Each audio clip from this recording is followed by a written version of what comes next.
I think Alastair cook को ना India से कुछ तो सीरियस इश्यूज है। वो फिर इंडिया के खिलाफ बोल पड़े। पहले आईपीएल को लेकर दिनेश कार्तिक और मोबाट से बहस और अब इंडियन पिचेस पर निशाना। आखिर कुक को इंडिया से प्रॉब्लम क्या है? एलिस्टर कुक एक बार फिर अपने स्टेटमेंट की वजह से हेडलाइंस में है।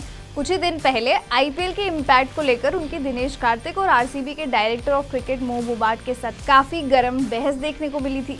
और अब कुक ने एक ऐसी स्टेटमेंट दे दी है जो इंडियन क्रिकेट फैंस को बिल्कुल पसंद नहीं आई। दरअसल एलिस्टर कुक से फ्यूचर में एशेज सीरीज के किसी टेस्ट मैच को इंडिया में होस्ट करने का आइडिया पर सवाल पूछा गया था।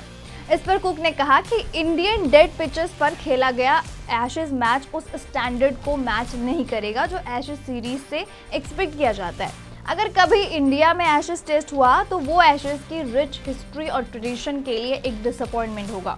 मुझे उम्मीद है कि क्रिकेट ऑस्ट्रेलिया और ईसीबी कॉमन सेंस से काम लेंगे।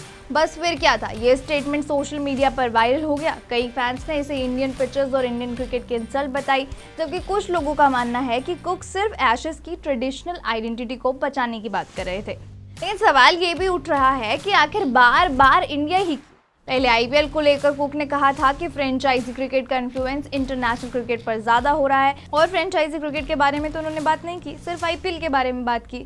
उस इशू पर दिनेश कार्तिक और मोबाट ने भी उनकी बातों का जवाब दिया था। और अब इंडियन पिचेस को लेकर उनका ये नया बयान फिर से डिबेट का टॉपिक बन गया है। वैसे भी इंडियन पिचेस को लेकर दुनिया भर के क्रिकेटर्स की अलग अलग राय है। कई ओवरसीज टीम्स ने यहाँ आकर विन फ्रेंडली कंडीशंस का सामना किया है, तो कई हिस्टोरिक टेस्ट मैचेस भी इसी जमीन पर देखने को मिले हैं। इसलिए फैंस का कहना है कि किसी भी पिच को सिर्फ डेड कह देना पूरी तस्वीर नहीं दिखाता। अब देखना होगा कि एलिस्टर कुक के इस स्टेटमेंट पर बीसीसीआई, करंट प्लेयर्स या किसी और फॉर्मर क्रिकेटर की तरफ से कोई ऑफिशियल रिएक्शन आता है या फिर नहीं। लेकिन एक बात तो बिल्कुल तय है कि कुक के इस बयान से एशेज से ज्यादा इंडिया वर्सेस इंग्लैंड वाली डिबेट को दोबारा गर्म जरूर कर दिया है।